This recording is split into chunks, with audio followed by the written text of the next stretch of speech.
Shalom saudara-saudari yang terkasih, tema renungan kita Yesus nama di atas segala nama yang dibawakan oleh Pendeta Drison Ginting. Shalom saudaraku dimanapun kita berada saat ini, semoga kita dalam keadaan baik dan sehat-sehat saja. Renungan kita hari ini Selasa 17 Desember 2024 berjudul Awal Segala Kebenaran. Ayatnya di dalam Yohanes 1 ayat 14. Firman itu telah menjadi manusia dan diam di antara kita, dan kita telah melihat kemuliaannya, yaitu kemuliaan yang diberikan kepadanya sebagai anak tunggal Bapa, penuh kasih karunia dan kebenaran. Di dalam Kristus, keilahian dan kemanusiaan digabungkan. Keilahian tidak diturunkan menjadi kemanusiaan. Keilahian memegang tempatnya, tetapi kemanusiaan dipersatukan dengan keilahian, mampu bertahan dari ujian Kristus setelah puasa panjangnya, ketika dia sangat lapar dan menyarankan dia untuk memerintahkan batu menjadi roti. Tetapi rencana Tuhan yang dirancang untuk keselamatan pria dan wanita mewajibkan Kristus harus mengenal kelaparan dan kemiskinan dan setiap tahap pengalaman umat manusia. Dia bertahan dari pencobaan melalui kekuatan yang dapat dimiliki oleh umat manusia. Dia memegang tahta Allah dan tidak ada dari antara pria atau wanita yang tidak dapat memiliki akses kepada bantuan yang sama melalui iman di dalam Tuhan. Setiap pria dan wanita dapat mengambil bagian dalam kodrat ilahi. Tidak ada jiwa yang tidak dapat meminta pertolongan surga dalam setiap pencobaan dan ujian. Kristus datang untuk mengungkap sumber kuasanya agar manusia tidak perlu bergantung pada kemampuan manusia yang tidak dapat menolong apa-apa.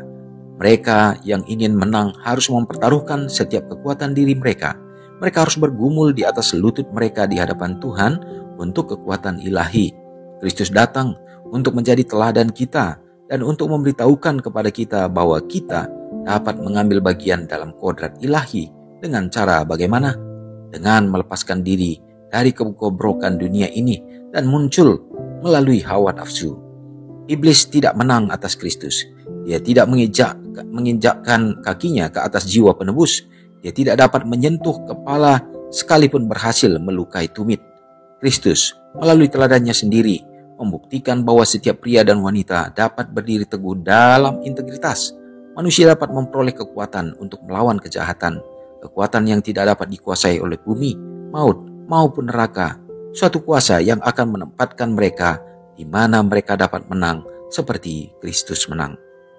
Adalah pekerjaan Kristus untuk menyajikan kebenaran dalam kerangka Injil dan untuk mengungkapkan ajaran-ajaran dan prinsip-prinsip yang telah Dia berikan kepada umat manusia yang telah jatuh ini.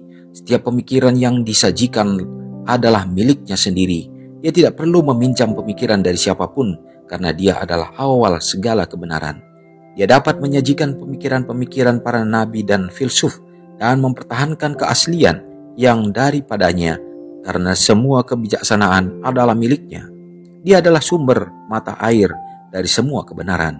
Dia berada di depan semuanya dan melalui ajarannya, Dia menjadi pemimpin rohani bagi segala zaman. Renungkan lebih dalam. Jika Yesus adalah awal segala kebenaran, lalu siapakah sumber segala dusta? Tentu pertanyaan yang kita peroleh saat ini, kita juga dapat menjawabnya. Oleh karena kita sudah mengenal Tuhan kita. Kalau Yesus kita, Tuhan kita adalah awal dari segala kebenaran. Nah, dan sumber daripada segala dusta itu adalah merupakan Lucifer sendiri, setan sendiri. Keinginannya untuk menyamai Tuhan. Saudara yang kekasih dalam nama Tuhan, kita menyadari bahwa kebenaran itu hanya ada dalam Tuhan saja, hanya ada dalam Allah saja. Dan pada saat kita bersandar kepada pengertian kita, tentu kita tidak akan dapat memikirkan dan melakukan kebenaran Kristus. Tetapi pada saat kita membiarkan hidup kita dituntun oleh kuasa Roh Kudus dan memohon supaya kita dituntun dan dikuatkan senantiasa untuk dapat melakukan kebenarannya, maka tentunya kita akan beroleh penyempurnaan sehingga kita akan dituntun senantiasa supaya hidup di jalan-jalan kebenaran itu sendiri. Bagaimana caranya, saudaraku? Tidak lain selain kita melepaskan semua rasa ego, kesombongan diri, demikian juga sifat-sifat pemikiran-pemikiran yang merasa mampu untuk melakukan hal-hal yang benar di hadapan Tuhan. Saudara yang kekasih, demikianlah tentunya menjadi harapan kita. Biarlah kita bergantung kepadanya dan percaya sepenuhnya, maka kita akan beroleh tuntunan daripada Tuhan, supaya kita semakin disempurnakan hari demi hari. Mari kita sama-sama berdoa. Terpujilah Tuhan, oleh karena kasih-Mu yang selalu menjadi bagian kami. Hari ini kembali kami bersuka cita ya Bapa. Kami dapat menghirup kembali udara yang baik, menikmati cahaya matahari yang indah, menjadi satu tanda dan juga bukti bahwa Tuhan tidak pernah tinggalkan kami. Terima kasih Tuhan, dan biarlah pekabaran hari ini juga menolong kami supaya memahami bahwa Allah yang menjadi awal segala kebenaran ya Tuhan kami terima, dan kami juga bersandar kepadamu saja. Biarlah kami menanggalkan segala kemampuan diri kami ya Tuhan, dan kami meletakkannya di kaki Yesus supaya kami mendapatkan pertolongan untuk dapat melakukan apa yang benar melalui tuntunan kuasa Roh Kudus-Mu. Jadikanlah kami Tuhan untuk menjadi teladan-teladan iman, sehingga orang lain dapat melihat melalui kehidupan kami Yesus yang dipermuliakan, Yesuslah yang berkuasa. Berkati umat-umat Tuhan yang berada dalam keadaan sakit, jamahan kuasa-Mu menjadi bagian mereka. Berikanlah pemulihan, berikanlah kesembuhan ya Bapa. Demikian juga orang-orang tua yang sudah lanjut di usia, peliharakanlah hidup mereka supaya mereka juga tetap bergantung setia dalam pengharapan dan semakin bersuka cita dalam kekuatan dan umur yang panjang yang Tuhan percayakan. Oh Bapa yang baik, begitu banyak umat-umat Tuhan yang menderita saat ini, baik oleh karena bencana alam dan juga dengan perkara-perkara yang lainnya Bapa. Iman mereka terkadang menjadi lemah. Tuhan yang akan menolong, kuatkanlah mereka, dan biarlah Engkau akan meluputkan dari segala macam mara bahaya, tetapi biarlah Engkau tuntun selalu untuk memperoleh damai sejahtera. Tuhan, kami tahu bahwa dunia kami ini segera akan berakhir. Kami sudah melihat bagaimana pertandaan akhir zaman yang semakin nyata ya Bapa.